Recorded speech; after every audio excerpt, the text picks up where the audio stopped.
नमो नमः बाला। सुस्वागतम भवतां पुनः अस्याम आभासीय कक्षायां। प्यारे बच्चों, आपका पुनः स्वागत है इस आभासी कक्षा में। आपने पिछली कक्षा में 8वीं पाठ के कुछ श्लोकों को पढ़ा था और उन श्लोकों में आपने देखा था कि हल्दी घाटी की विशेषताओं के बारे में कवि ने कितने मनोरम शब्दों के द्वारा उनकी व्याख्या की थी। उसका आपने आनंद लिया था, श्लोकों के पठन का भी आनंद लिया था और उसके अर्थों को भी जाना था। और प्यारे बच्चों, ज्ञान कब पूर्ण होता है? जब हम उसे व्यवहार में उतारते हैं। तो जब वीरता का पाठ पढ़ते हैं, जब प्रेरक प्रसंग पढ़ते हैं, तो हमारी उम्मीद होती है कि वह प्रेरणा जो है आपके अंदर समाहित हो जाए, आपके व्यवहार में आए। तो ठीक है, इस उम्मीद के साथ ही अब बढ़ते हैं और आगे के श्लोकों को समझने की कोशिश करते हैं। यह सीखने की जो क्रिया होती है निरंतर चलती रहनी चाहिए और हम लोग घर में रहें, विद्यालय में रहें, जहाँ भी रहें, यह सीखने की क्रिया करते रहें। तो सबसे पहले वाचन करते हैं श्लोक का और देखते हैं कवि क्या कहना चाहते हैं इसमें। नीलेन पक्ष निवहेन खमाह संतः, नीलेन पक्ष निवहेन खमाह संतः, चंच्वा फलानि विमलानि समंचयन्तः, श्रीराम नाम मधुरम मधुरम कुड़न्तः, अद्यापि यत्र शुशुका विलसन्ति सन्तः। आहा, क्या प्यारा श्लोक है। देखते हैं इसका अर्थ समझने की कोशिश करते हैं अन्वय के माध्यम से। अत्र यत्र, जहाँ पर, अद्यापि आज भी, नीलेन पक्ष निवहेन, नीलेन तो आप समझ ही रहे होंगे, नीले तृतीया है तो नीलेन हो गया। किससे? पक्ष निवहेन, पक्षानाम निवहेन, पक्षानाम समूहेन। अब नीले पंखों के समूह से, यानी कल्पना कीजिए कि बहुत सारे पक्षी आकाश में उड़ रहे हैं और एक साथ उनके जो नीले पंख हैं वो आकाश में फैल रहे हैं। तो उससे, उस सौंदर्य से क्या हो रहा है? खम आहसंतः, खम क्या है? आकाशम। खम किसका पर्याय है? आकाश का। तो आकाश को आहसंतः, यानी आकाश का जो नीलाभ है, आकाश की जो नीली सुंदरता है, उसका जैसे उपहास सा कर रहे हो, उसका जैसे मजाक सा उड़ा रहे हो। अर्थात आकाश का सौंदर्य भी उन पक्षियों के नीले पंखों के सौंदर्य के सामने फीका पड़ गया था। और चंचुआ, चंचु के द्वारा, चोंच के द्वारा क्या? विमलानि फलानि समंचयन्तः, कीदृशानि फलानि? विमलानि, बिल्कुल विमल फल।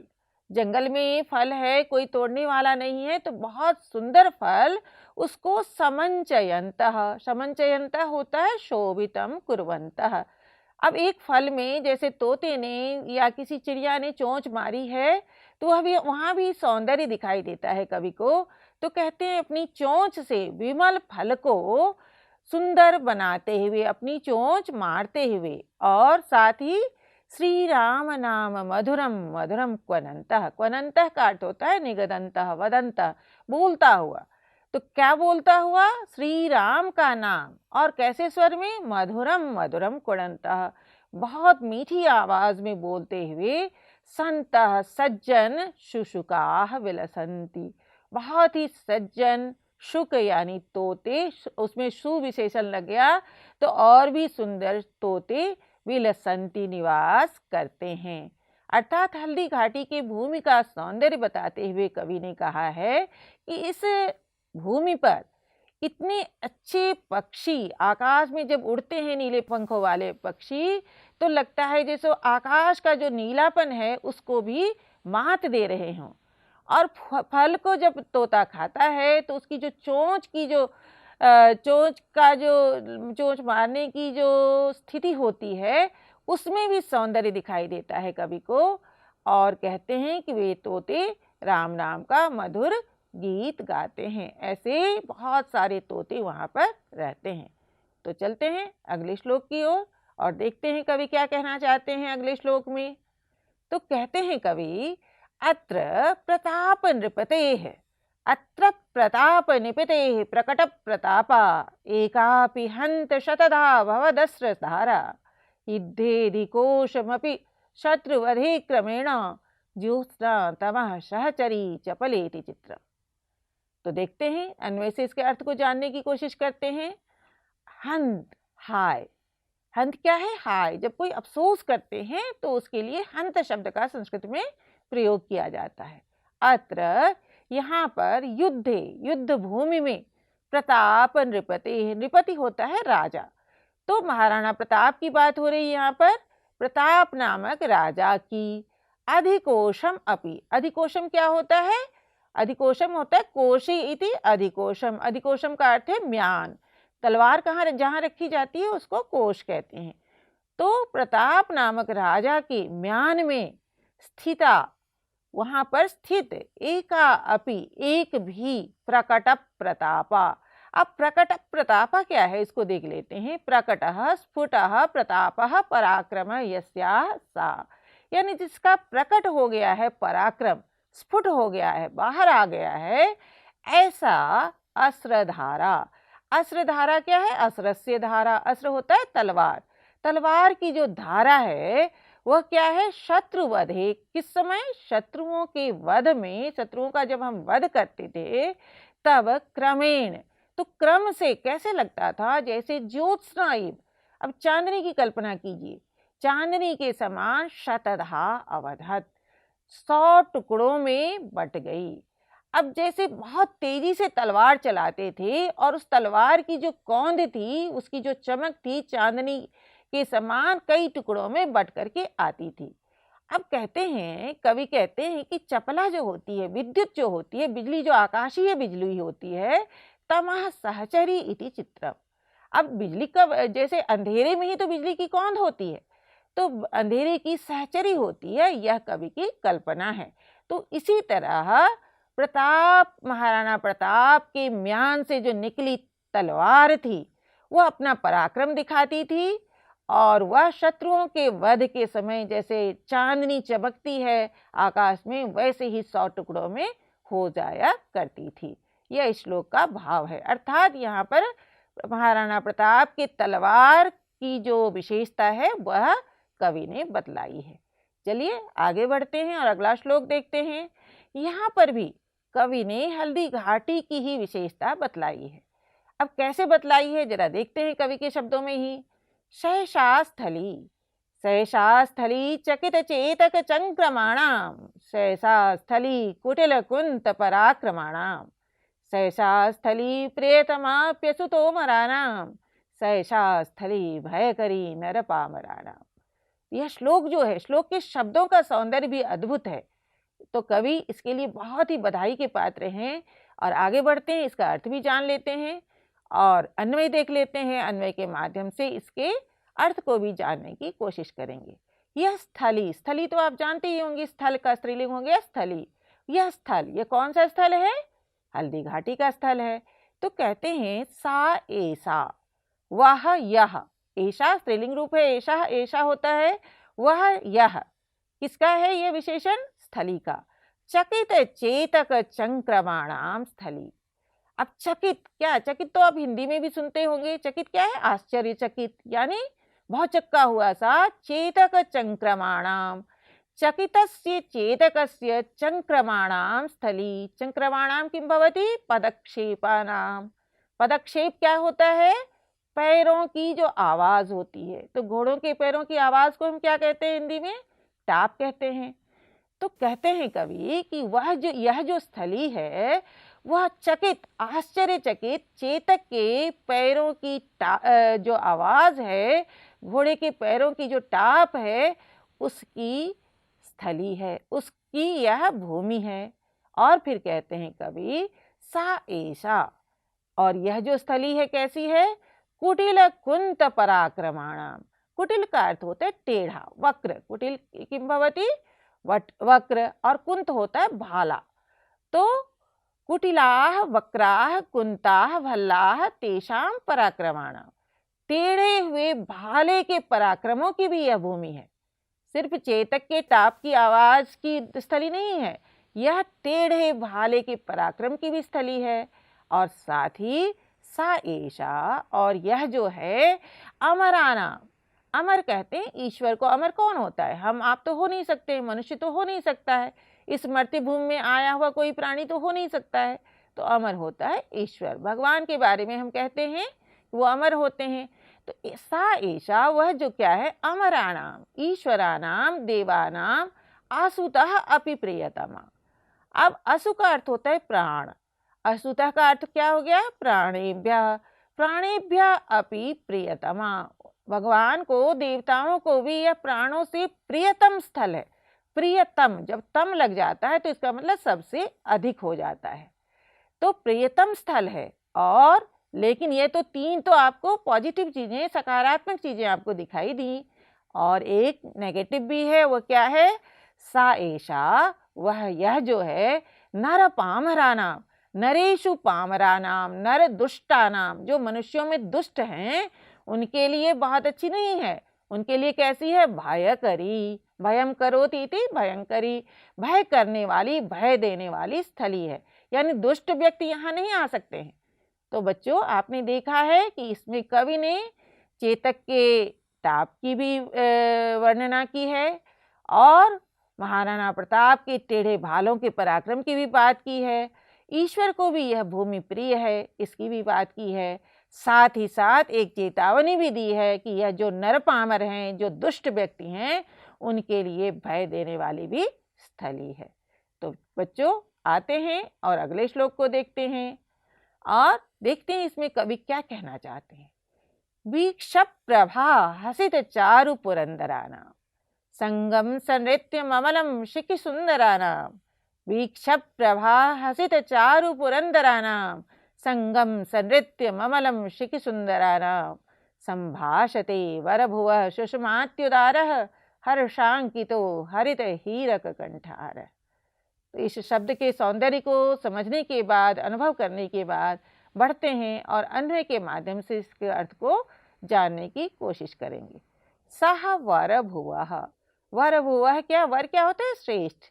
वरभुवः श्रेष्ठ भूमि है, और कैसा है, सुषमात्युदारः, सुषमया, सुषमा क्या होती है, शोभा। सुषमया अत्युदारः, अति उदारः, उदारः अत्र अस्ति आकर्षकः। यह जो श्रेष्ठ भूमि है इसकी सुषमा अत्यधिक आकर्षक है, बहुत सुंदर है। एक तो सुषमा का ही अर्थ सौंदर्य हो गया, और वह कैसा, बिल्कुल ही अत्युदार, यानी बहुत ही आकर्षक। अब कहते हैं कवि कि हर्षांकितः, हर्षांकितः क्या हुआ, हर्षेण अंकितः, हर्ष से अंकित। हर्ष क्या है, आनंद, आनंद से अंकित क्या होगा, अर्थात प्रकाश युक्त होगा, बहुत ही प्रकाश से भरा हुआ। और उपमा देखिए यहाँ पर, हरित हीरक कंठहारः, जैसे हरे हीरों से युक्त कंठहार हो। हरित हीरक युक्तः कंठहारः। अब कंठहार की कल्पना कीजिए, गले के हार की कल्पना कीजिए, और उस गले के हार की खूबसूरती क्या है, उसमें हरा हरा हीरा जड़ा हुआ है। तो क्या सौंदर्य हो सकता है। प्राकृतिक सुषमा की तुलना की है यहाँ पर, तो कहते हैं अत्यधिक उदार सुषमा है, अत्यधिक आकर्षक उसका सौंदर्य है, और अत्यधिक हर्ष से अंकित है, अत्यधिक प्रकाशमय है, और हरे हीरों से युक्त कंठहार के समान जिसकी प्रभा है, जिसकी चमक है, ऐसा। अब ऐसी जो प्रभा है वो क्या कहते हैं, हसित चारु पुरंदरानाम, जैसे उस हरे हीरों की प्रभा से, प्रभा भी हसिता, हम हंसी कब उड़ाते हैं किसी को, जब हमें लगता है ये थोड़ा सा कम है, कुछ उपहास सा करते हैं, तो ये कहते हैं कि चारु पुरंदरानाम, सुंदर, पुरंदर यानी इंद्र की जो शोभा है, पुरंदर का अर्थ होता है इंद्र, और चारु का अर्थ होता है सुंदर। तो इंद्र का जो सुंदर, इंद्र की जो सुंदर शोभा है, उसका जैसे उपहास कर रहे हों। और उपहास कौन करता है, हरे हीरों से भरा हुआ कंठहार। और शिखि सुंदरानाम, शिखि का अर्थ होता है मयूर, और सुंदर मयूरों के अमलम संगम नृत्यम वीक्ष्य, अमल यानी निर्मल, जिसमें कोई दोष नहीं हो, ऐसा संगम नृत्यम अर्थात सामूहिक नृत्य को देख करके, वीक्षेति पदस्य अर्थः भवति दृष्ट्वा, देख करके, संभाषते बोल सा रहा है, अर्थात स्वर्ग की जो सुषमा है, इंद्र की जो सुषमा है, वह भी यह जो मयूरों के जो नृत्य हैं, मयूरों का जो सामूहिक नृत्य है, वह नृत्य इंद्र की सुषमा को मात दे रहा है। यह इस श्लोक का सार है। तो प्यारे बच्चों, मुझे लगता है कि आपने इन श्लोकों के जो सौंदर्य है उसका भी अनुभव किया होगा, उसकी जो पठन शैली है उस पर ध्यान दिया होगा और उसके अर्थों को समझने की कोशिश की होगी। थोड़ा सा ध्यान दे लेते हैं, थोड़ी दृष्टि डाल लेते हैं इसके व्याकरण बिंदुओं पर।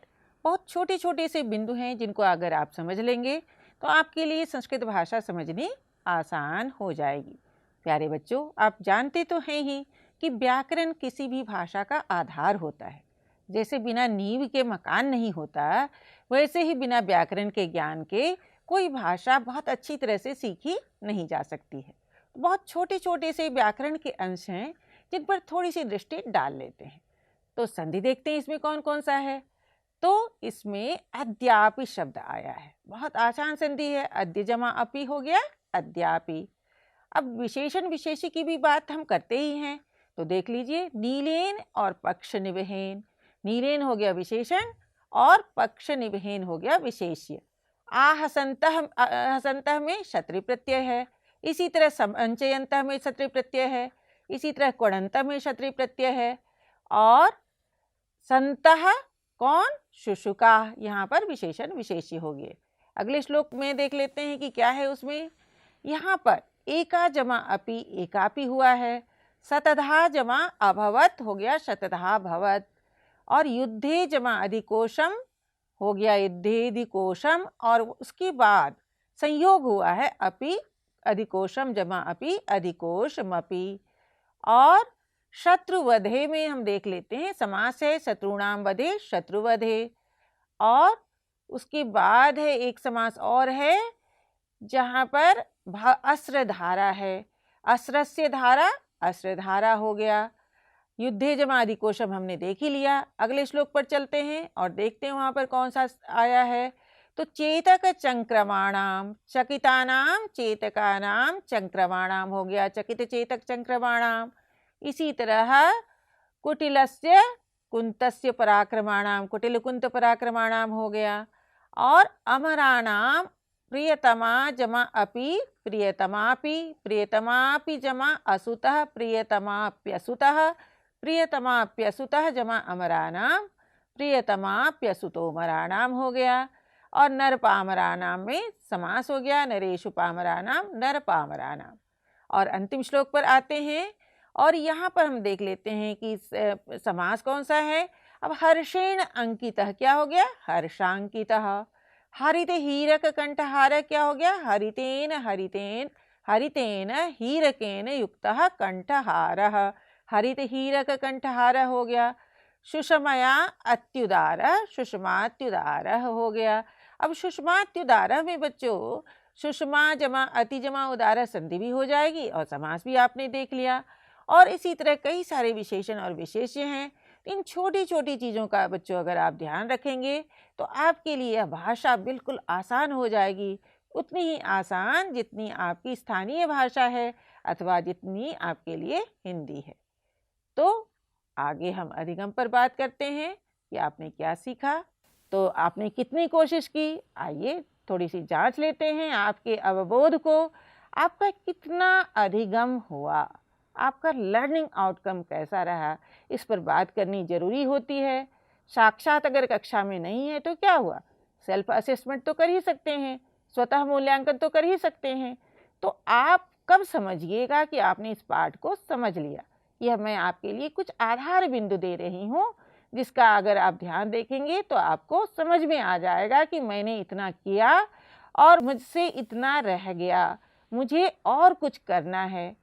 तो अगर आप श्लोकों को उचित आरोह और अवरोह पूर्वक पढ़ सकते हैं, अर्थात कहाँ ऊपर जाना चाहिए कहाँ नीचे जाना चाहिए, इस प्रकार से आप पढ़ सकते हैं, तो आपने श्लोक पढ़ना सीख लिया।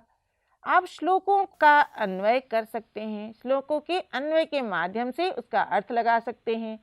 तो यह भी एक आपकी उपलब्धि हुई, यह भी आपका एक आउटकम हुआ। और अगर आपने श्लोकों में जो भी क्लिष्ट पद, और क्लिष्ट पद की बात मैंने पहले कही आपको, क्लिष्ट कोई पद होता नहीं है, यानी जो अपरिचित पद हैं उनके अर्थों को अब समझ लिया और अपनी भाषा में उसे आप बोल पाए या उसे आप लिख पाए, तो भी आपका एक ही आउटकम हुआ। और श्लोक पर आधारित प्रश्न अगर आपसे पूछे जाएं और उसका उत्तर आप बोल सकें और लिख सकें, तो यह भी आपका एक आउटकम होता है। बीच बीच में जो व्याकरण बिंदु आए हैं उनको भी अगर आपने समझ लिया, यानी संधि पदों का विच्छेद कर पाए या समस्त पदों का विग्रह कर पाए, तो आपका यह भी एक आउटकम होता है, यह भी एक अधिगम होता है। तो प्यारे बच्चों, ये निकष हैं आपके लिए, ये कसौटी हैं आपके लिए, जिनके आधार पर आप अपने अवबोध की, आप अपनी समझ की जांच करेंगे और देखेंगे कि मेरा अधिगम कितना हुआ। तो मुझे उम्मीद है कि ईमानदारी से आप अपने अधिगम की जांच करेंगे। और आज की यह कक्षा यहीं पर संपूर्ण होती है। प्यारे बच्चों, अपने स्वास्थ्य का ध्यान रखेंगे और स्वाध्याय में लगे रहेंगे, यही हमारी शुभकामना है। और इसी के साथ ये कक्षा समाप्त होती है। नमो नमः।